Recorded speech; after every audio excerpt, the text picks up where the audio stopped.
Salut les disciples de la boxe, c'est Jean-Charles, j'espère que vous êtes en forme. Ce matin, on se retrouve pour une vidéo réaction au combat qui a eu lieu cette nuit. Il a eu lieu en plein jour, pour moi en tout cas, il faisait déjà jour en France, entre Gervonta Davis et Rolando Romero. Alors, c'est un combat qui est assez intéressant à analyser sur un point de vue technique de boxe, parce que c'est pas vraiment ce à quoi je m'attendais.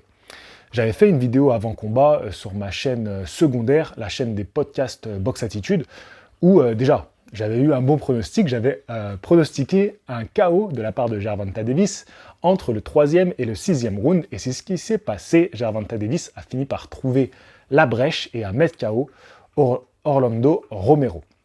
On va revenir un peu sur la stratégie employée par Gervonta Davis parce que, pour le coup, j'avais pas forcément vu cette tactique de combat-là de la part de Gervonta Davis et j'imaginais plutôt que, vu sa taille, vu son gabarit, il allait chercher à boxer à l'intérieur, donc rentrer dans la garde de Romero, dans sa zone et chercher à le faire reculer en le débordant techniquement et par sa puissance. Et c'est pas vraiment ce qui s'est passé. Déjà, j'ai vu un Gervonta Davis qui me paraissait assez fin physiquement. Alors bien sûr, il y avait le contraste parce que Romero est un athlète, comme l'avait bien dit Vincent, il est assez impressionnant physiquement. Mais qui plus est, je trouve que, vous me direz, vous me confirmerez dans les commentaires, mais je trouve que Gervonta, son physique a changé. Il est un petit peu plus fin, il est un peu plus longiligne, un peu plus athlétique, enfin longiligne. C'est un gabarit qui était plutôt trapu, si on l'appelle le tank, c'est parce qu'il a un peu cette masse-là, et moi je l'ai trouvé moins massif, moins volumineux, tu vois. J'ai trouvé quand même que c'était un boxeur qui paraissait plus fin. Voilà, je revois les images du KO, et l'arbitre fait bien de l'arrêter parce que il est complètement... il est groggy un peu comme ça, tu vois, il est pas bien, quoi, Romero. Donc c'est logique. C'est un contre parfait, mais ce qui est intéressant, c'est de voir comment ce contre a été ramené. Donc je le revois, là je suis en train de le revoir à l'image, donc c'est comment ce contre a été amené. Donc la tactique de Davis, ça n'a pas été celle que j'imaginais, comme je vous le disais, mais ça a été plutôt de rester bien en mouvement, bien en déplacement, et d'être hors de la zone de frappe de Romero. Donc il se déplaçait constamment, il tournait plutôt du côté, on va dire du mauvais côté, entre guillemets, parce qu'il était du côté du bras arrière, du bras dangereux de Romero. On pouvait constater qu'à chaque round, un coup de Romero pouvait passer et il restait dangereux. À chaque fois qu'il envoyait vraiment un coup plein de puissance, on sentait que c'était quand même risqué de prendre, on va dire, un petit peu trop d'initiative contre ce boxeur. Et je pense que c'est pour ça qu'ils ont choisi cette tactique de ne pas chercher à forcément passer cette zone dangereuse qui entoure Romero où il peut te connecter. Et il préférait rester à distance et plutôt chercher à trouver le contre. Au début, je me suis dit, bon, c'est un round d'observation. Deuxième round, je le donnerais même plutôt à Romero, que je trouve qu'il met plus de coups alors que Davis ne fait pas grand-chose. Et c'est plutôt au troisième que j'ai compris vraiment la tactique mise en place par Davis, qui donc a bien remarqué que Romero n'était pas un bon boxeur pour courir après, pour cadrer, pour couper le ring. Donc voilà, justement, il te court après au lieu d'arriver à cadrer, à couper le ring, voilà, comme je viens de dire. Excusez-moi, il y a la fatigue, mais donc voilà, il a du mal à faire ça. C'est pas un boxeur qui bouge la tête. Même quand il est offensif, il est plutôt en ligne. Donc beaucoup se déplacer, sur les déplacements latéraux et chercher à le cueillir dès que possible. Donc jusqu'au 6e round, là où il va arriver à le toucher, la stratégie de Davis n'est pas encore très efficace. On n'a pas vu de moment où vraiment le coup est passé. Donc je me disais, bon, si ça finit par payer, tant mieux, c'est qu'il a employé la bonne technique, mais sinon c'est un peu dommage. Peut-être qu'il y avait plus à exploiter. Je crois que c'est à la fin du round de 5, il me semble, où justement il va commencer un peu plus à faire reculer Romero, et moi, pour moi, c'était vraiment la tactique à mettre en place parce que je pense pas que Romero avait les capacités pour boxer en reculant et même défensivement pour gérer un Gervonta Davis qui était bien plus rapide, précis et plus technique. Et malgré ça, Gervonta Davis s'en est tenu à sa tactique.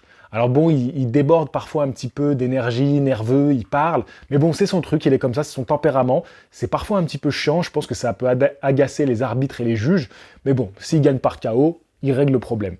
On a bien vu voilà, qu'un Romero, il était très très limité. Bien sûr, il est puissant.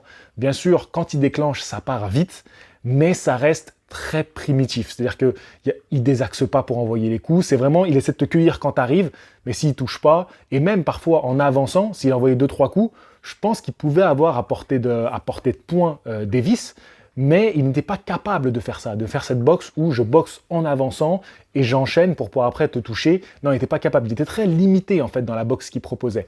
Et ça, Davis, il l'avait bien analysé, il avait bien préparé son combat et il savait qu'il y avait des ouvertures, qu'il fallait juste qu'il fasse très attention à ce bras arrière. Et à raison, parce qu'on a vu que à tout moment il était dangereux. Par contre, il savait que, d'ailleurs, il a placé au 4e ou 5e, il désaxe et il place l'uppercut. Donc c'était bien fait ça, et tu vois, et on sent que c'était vraiment volontaire, tu vois. C'est-à-dire que là, il fait oh, tu vois, quand il l'accroche, il fait un peu des grimaces et tout. Et donc c'était voilà, cette stratégie, c'était voilà de te faire venir. D'ailleurs, c'est un moment où il est plutôt dos aux cordes, que l'autre va avancer, il va désaxer, bah le coup part. Le contre est magnifique parce que tu as un adversaire qui est puissant, qui va se jeter en avant. Donc ça c'est quelque chose que j'avais vraiment dit dans l'analyse des deux combattants, donc dans ma vidéo avant combat, qu'il se jetait vraiment. Il est puissant certes, mais il se jette constamment en ligne. Et il est très ouvert. Et Davis a tout simplement travaillé sur ça. En étant mobile, en prenant son temps, en rentrant un petit peu dans la tête de Romero, en lui faisant comprendre que, t'as vu, bah, c'est moi qui est plus rapide, c'est moi qui est plus technique, donc viens pas à la bagarre avec moi, ça sert à rien. En le forçant un petit peu à prendre ces risques-là, en l'agaçant aussi à le faire toujours courir après lui, jusqu'au moment où ça va rentrer. Et c'est ce qu'il a fait, et franchement, sa tactique de combat a été très très bien menée. Donc voilà, vraiment, c'est pas un magnifique combat de boxe, parce que je pense que on a vu on a vu un Davis qui n'a même pas eu à être dans le dur. La seule difficulté de ce combat-là, c'est qu'il fallait qu'il reste vigilant à cette zone dans laquelle Romero était dangereux. Donc là, attendez, je vais analyser avec vous, je revois juste le truc. Donc voilà, il se jette avec un bras arrière, il revient, il rejette encore avec un bras arrière. Ouais. Donc bah, d'ailleurs, c'est la seule fois, vous voyez ce que je vous dis, il essaie de boxer en avançant. Donc il essaie cette fois-ci de mettre un peu plus de coups, mais c'est que des coups donnés pleine puissance, c'est pas une combinaison pour amener un coup puissant, ce que fait très bien Vasily Lomachenko. Donc voilà, il se jette avec des coups puissants et il se découvre complètement. Ouais, il est complètement découvert, il tombe sur son bras arrière, il essaie de revenir avec le bras avant en crochet. Et vous voyez, il a presque les deux bras qui sont lancés au moment où il fait ça. C'est ça, comment dire, tu payes cash face à un mec comme Davis. Tu payes cash ce genre d'erreur. Ce genre d'erreur, voilà. Et encore une fois, pour moi, c'était couru d'avance que ce mec-là, à part son punch, et encore, j'étais pas impressionné avant le combat. Pendant le combat, j'ai dit, ouais, il est dangereux. Il a un punch dangereux. Mais à aucun moment, j'étais inquiet par rapport à la boxe de Romero. À aucun moment, je me suis dit, il n'a serait-ce qu'une chance d'être au niveau physique, technique, tactique, intelligence de ring d'un Davis. C'est pas la même cour. C'est pas le même game. c'est la maternelle contre un lycéen, tu vois. Je suis désolé, il faut le dire. Je parle du top niveau mondial, hein. Mais il y avait une classe d'écart. Il y avait 8 classes d'écart. Voilà. Ce que je trouve bien, et ce qui est à l'honneur de Romero, c'est qu'il a fait le mieux qu'il pouvait faire. Voilà, ça, je tiens à le dire. Il a fait le mieux qu'il pouvait faire. C'est-à-dire qu'avec le peu de qualité qu'il a, il a fait son combat. Mentalement, il était dedans, il a tout essayé jusqu'au bout, tu vois, jusqu'au bout, il a tenté justement d'envoyer ce coup dur. Il s'est pas trop laissé rentrer dans le jeu de Davis, trop déconcentré, même si on voyait qu'il lui courait un peu après et qu'il voulait connecter, mais ça a resté du Romero. Tu vois, il n'y a pas eu de... Alors, ce qu'on peut regretter, du coup, j'allais dire, il n'y a pas eu de surprise, c'est que il n'a pas su monter son niveau par rapport à ce qu'il a proposé avant, pour ce combat-là. Mais bon, après, je veux dire, tout le monde n'est pas capable, à chaque fois qu'on monte une marche, de travailler et d'être meilleur. C'est pas possible. Peut-être qu'il avait montré son maximum déjà dans ses combats précédents, et que là, il ne pouvait pas faire plus. Donc en tout cas, lui n'a pas à avoir de regrets selon moi, parce qu'il a fait ce qu'il pouvait faire de mieux. C'est juste que, mec, t'es pas dans la cour d'un Gervonta Davis. Gervonta Davis, pour moi, c'est un mec, ça fait longtemps qu'il devrait être dans le top 10, toutes catégories confondues, et le seul problème qu'il a, c'est qu'il n'a pas des affiches à la hauteur de son talent. Voilà. Mais ça le regarde lui, ça regarde ses promoteurs, mais en tout cas, en boxe, si tu analyses sa boxe, mec, là, il est largement au-dessus de ça. Ça, c'est un cadeau, ce genre de boxeur pour lui. Un puncher qui donne tout sur le punch et qui n'a pas de défense, c'est un cadeau, tu vois. Du moment que tu fais attention à son bras arrière, enfin, même son bras avant, parce qu'à un moment, sur un gauche, il a bien touché Gervonta. Mais voilà, du moment que tu restes vigilant tout le temps, parce que la moindre erreur, tu peux être couché. Et là, pour le coup, on a eu un Gervonta qui a été impeccable. Il a été scolaire, tu vois, dans le sens où j'ai ma tactique, je m'y tiens. Parfois, je fais un peu le con, je gueule et tout, mais il avait sa tactique et de bout en bout, il l'a tenue.